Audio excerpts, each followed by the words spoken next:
Përshëndetje dhe mirë se vini të nderuar teleshikues, jemi në hapësirën të ftuarit në studio për të fokusuar tashmë në marrëdhëniet midis Shqipërisë dhe Greqisë. Vetëm pak ditë më parë, kryeministri i Greqisë Aleksis Tsipras ka thënë se e mbështet Shqipërinë në rrugën drejt Bashkimit Evropian, por nuk do që të përmendet çështja çame. Por ajo që ka bërë më shumë bujë gjatë këtyre ditëve dhe që është përcjellur edhe nga mediat greke është një status si historianes Elena Kocaqi, ku thotë se pikërisht ai që thotë se nuk duhet përmendet çështja çame është çam për vete. Kam kënaqësinë që historianen Elena Kocaqi ta kemë në studio për të diskutuar. Zonja Kocaqi, përshëndetje, faleminderit që jemi në studio. Faleminderit dhe për ftesën. Siç e thash edhe në nisje të kësaj interviste, statusi në Facebook që keni bërë vetëm pak ditë më parë, pra ka bërë bujë në mediat greke. Si arritet në përfundimin se Aleksis Tsipras është çam?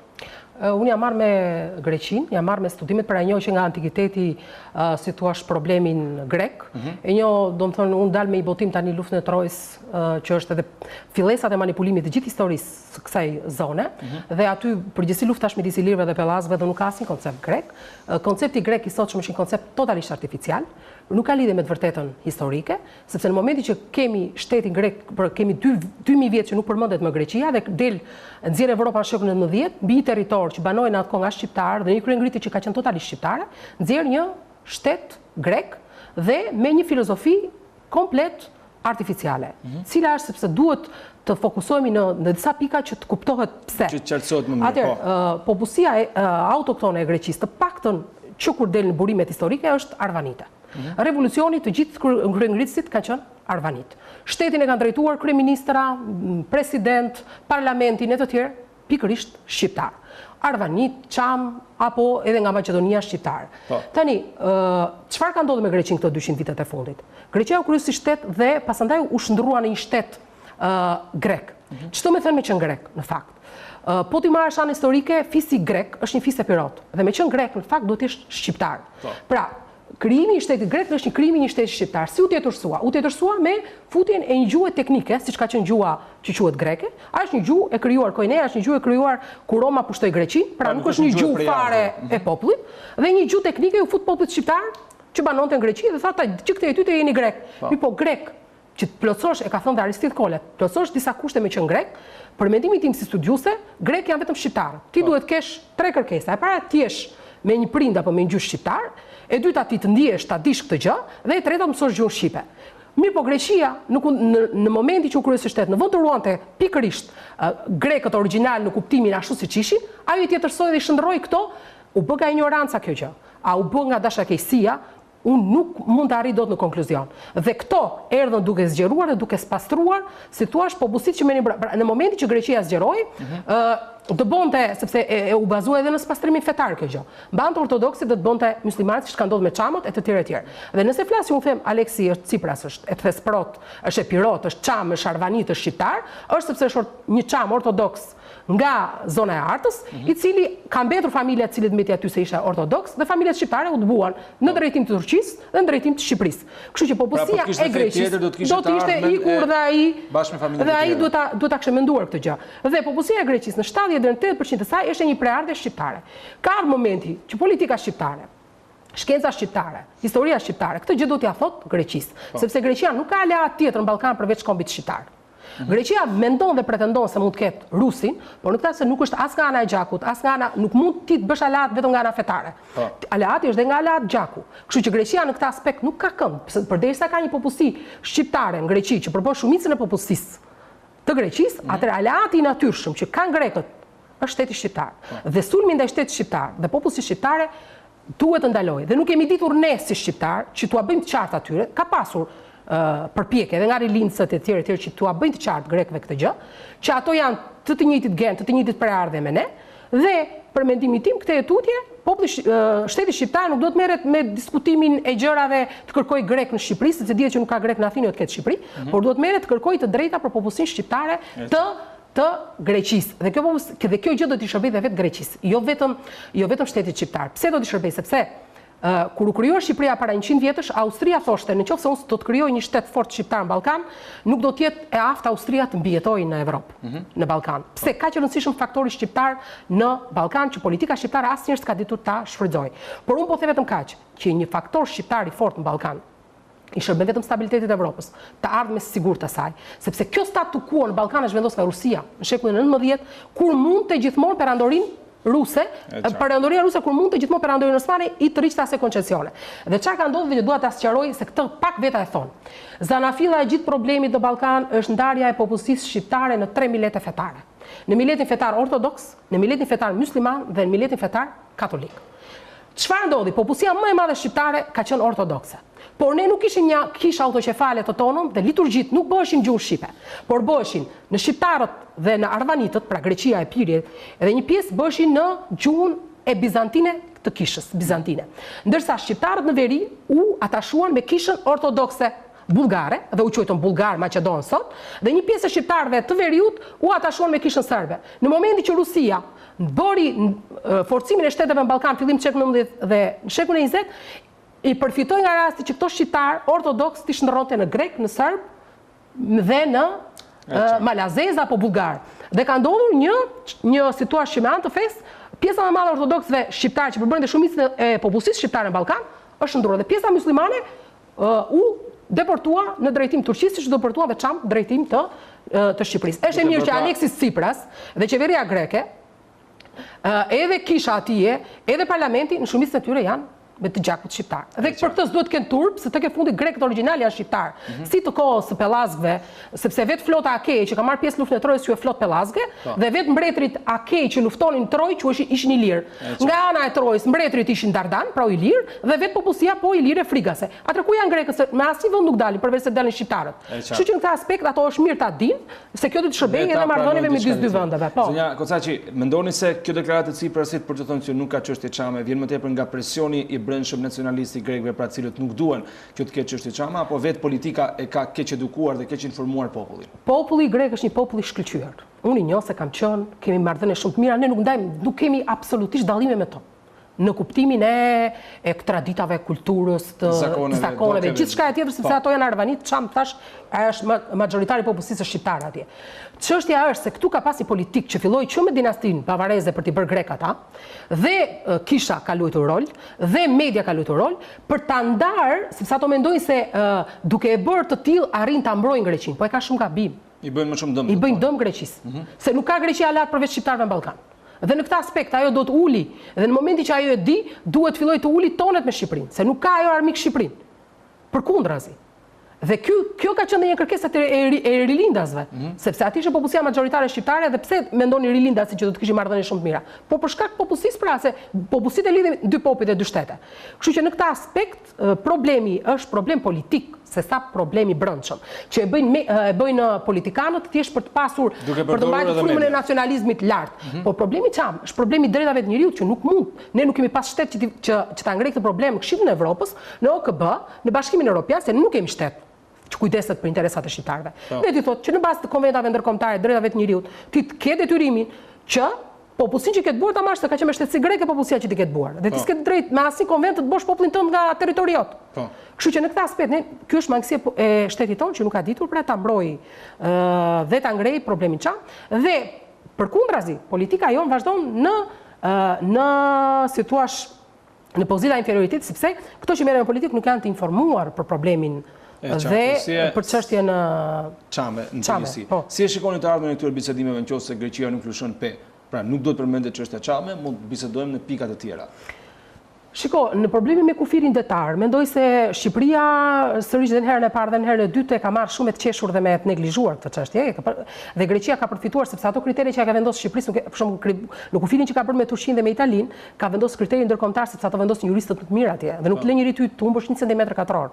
Dhe sa Shqipëria e merr shumë të qesh dhe nuk e fare prekupacionin se pak territor kemi humbur ne të humbim prap, dhe aq më tepër që ndetin jon mendohet se mund të ketë rezerva sepse është zona energjetike që është patos marin zvlor që vazhdon ai shelf kontinental, edhe në det, që mendohet se ka rezerva shumë të mëdha në miliarda dollar nafte dhe gazi natyror, dhe kur ti e di që e ke, ti duhet të jesh shumë i kujdesshëm, ti dhe nëse s'ke jurist mirë këtu brenda, do t'i marrësh nga jashtë, ose nuk e zgjidh dot. Lërja me gjykatës ndërkombëtare ta zgjidhë këtë punë.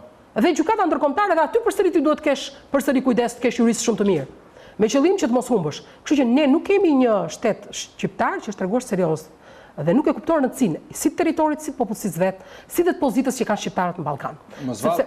Jo, thjesht mos vallë politikanët nuk janë të lirë që të veprojnë ashtu siç duhet apo juristët nuk e marrin parasysh edhe presionin ndërkombëtar. Presioni ndërkombëtar nuk është fare. Fare. Këto i kanë bërë gjëra të shërazi, pse marrëveshjet që kanë bërë me Greqinë këto, një nga kushtet ka qenë që mos marrë vesh asnjë ta mbajë të shërazi. Këto dhe bisedimet që bëjmë me Greqinë i mbajmë fshorë publikut. Më fal, kë përfaqëson qeveria shqiptare?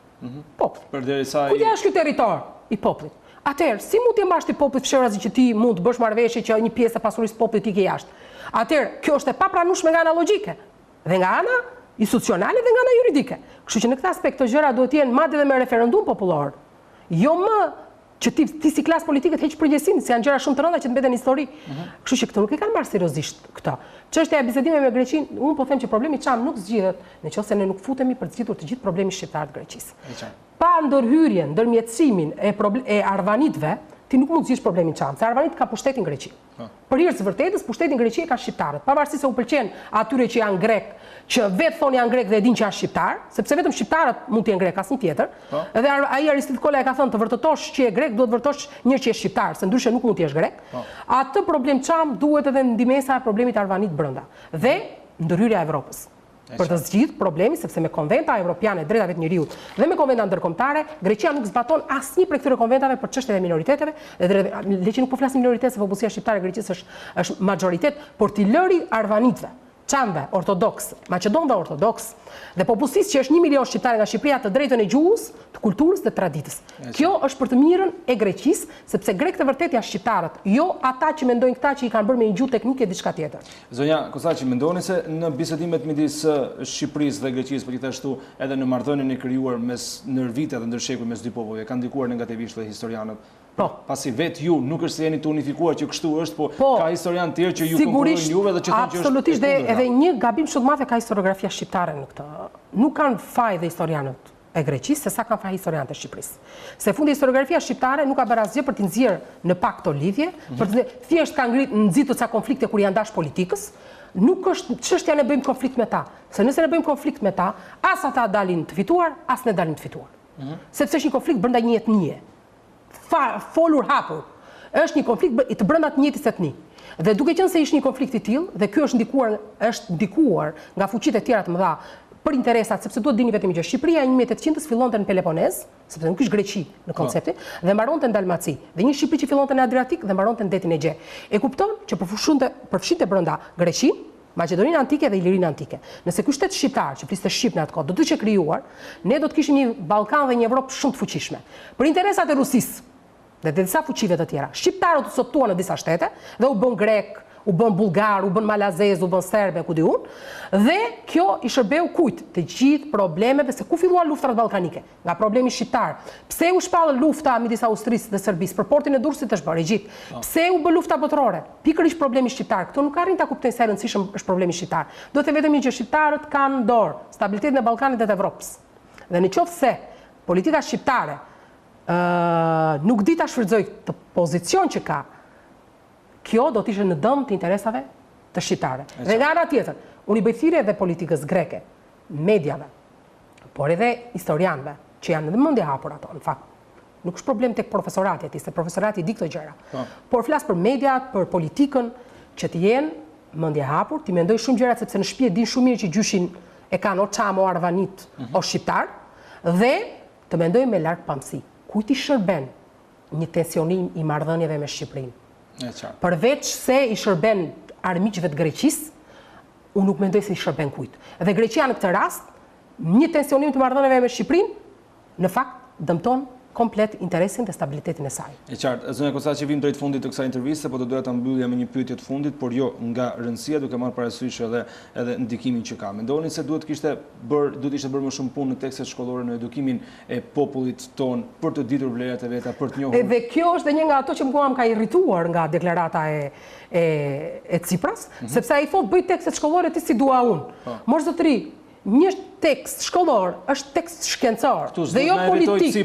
Jo Tsipra, jo zotëri, unë jam studius, unë duhet bëj tekstin, jo Tsipra me Ramën apo me ministrat e jashtëm.